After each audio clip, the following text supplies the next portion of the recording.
We have some extreme heat that'll build across parts of the country, not to mention a tropical disturbance with a slight chance for development. But in its wake, some massive heavy rains across Florida. We'll talk about that and much more coming your way next.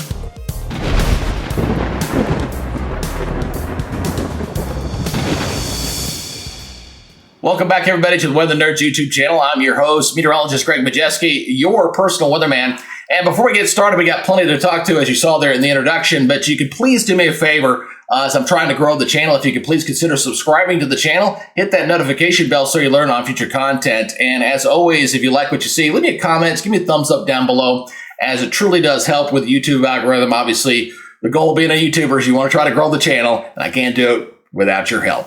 All right, let's go ahead and first take a look at the latest climate outlook. Let's get into it. Okay, so focusing in here from the latest from the Climate Prediction Center, we're talking days 6 through 10. So we're talking June 16th through the 20th. And boy, we're talking about some hot temperatures here across the eastern half of the United States. In fact, we'll see a lot of triple digits there. And I'm going to show you those here in just a little bit. But notice there, at least across the Pacific Northwest, we're looking at a little bit of below normal temperatures. But that's not going to stick around, folks. In fact, it looks like as we head through days 8 through 14, we're talking June 18th to the 24th, we're going to see the heat kind of build, begin to shift a little bit further off toward the west, maybe just a little bit of sliver below there across the northwest, but otherwise looking like the heat is really going to be sticking it to us here as we progress through the month of June.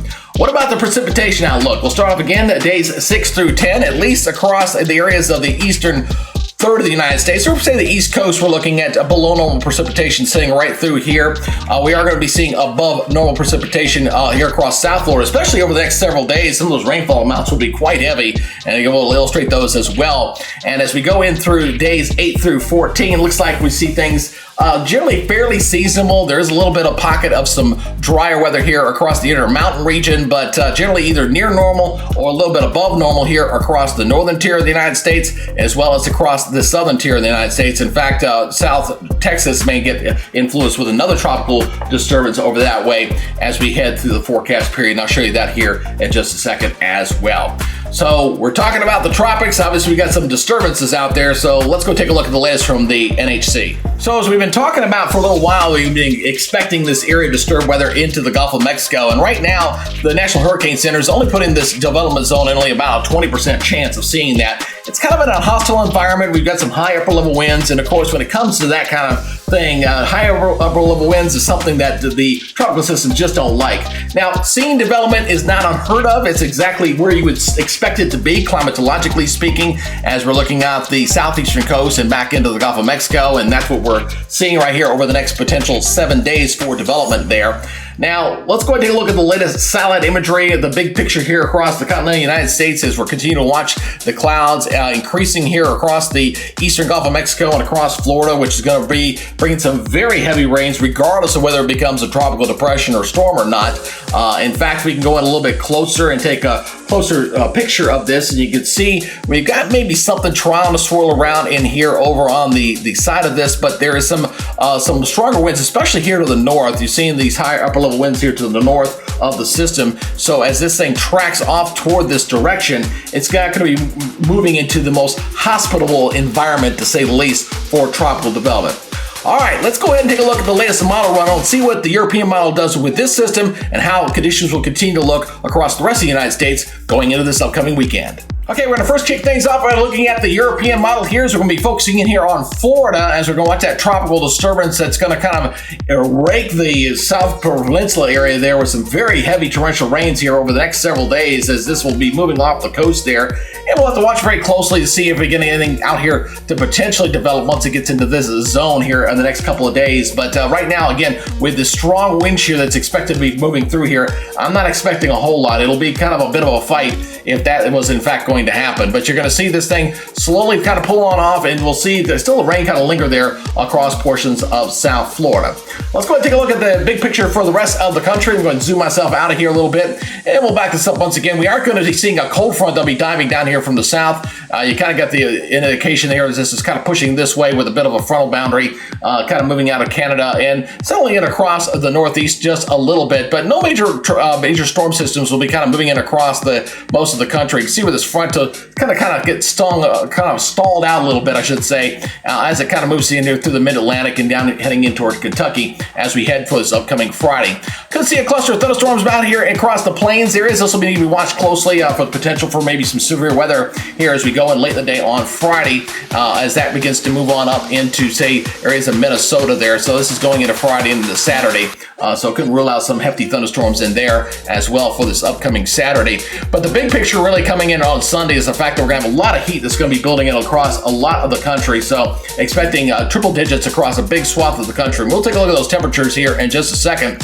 Also seeing another little disturbance here in the Gulf of Mexico as we head to the backside of the weekend into Sunday, this area down here. But this is going to move inland and it's going to bring some pretty good tropical rains and heavy downpours there across South Texas as well. Notice as we head into Tuesday and Wednesday of next week, this kind of rolls on into Mexico and South Texas down to Corpus Christi and Brownsville, bringing us some heavy rains down there as we head into early next week. There's another system that we're kind of moving out here into the plains we're going to have to watch here as we go into early next week as well. Well, it's kind of moving again as these little disturbances will be riding up. So this whole area here across the northern plains or right through here may be a hot spot for some severe weather going into early next week as a result of those little impulses. You especially see it there on Monday night into Tuesday with some pretty hefty thunderstorms showing up here on the European model here across portions of Minnesota as we go through the overnight period there from the 17th and going into the 18th of June.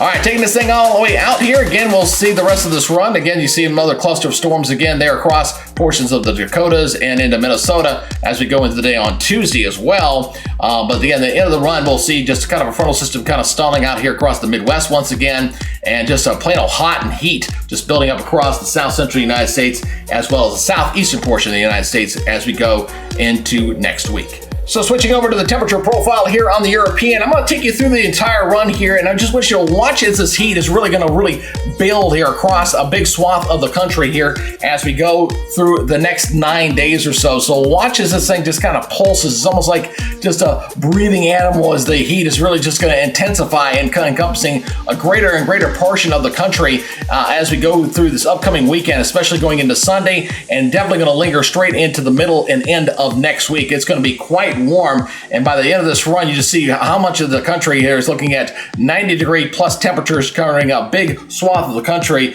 with triple digits in there as well. So let's switch over to the central United States here. I'm going to back this up here to your Sunday again, and I'm going to back this up to late in the day on Sunday. That's where the real heat starts to really expand itself, and you notice the triple digits here across Nebraska coming back in through Kansas into Oklahoma. You're also seeing 100-degree temperatures here across the southeast stretching from Georgia all the way back over into Arkansas with this triple-digit heat. You throw in the humidity, that's going to make it feel even more miserable.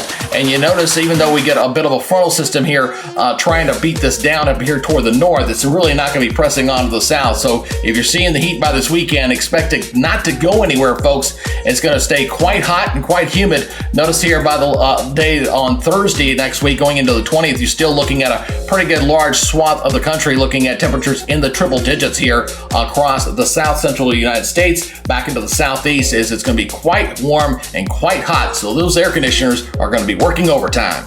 So take a look here at the Europeans' total precipitation outlook here for the next 10 days. A couple areas we're going to highlight here. Obviously, with those disturbances that will be riding across the northern tier, you'll be seeing some heavier rains up here across Minnesota into the Dakotas with some thunderstorms there. And again, that threat for severe weather. And then we got a couple swaths of tropical enhanced rains. One down here across South Florida and the other one here across the southern portions of Texas that'll be enhanced with a couple of tropical disturbances that'll be moving through that area.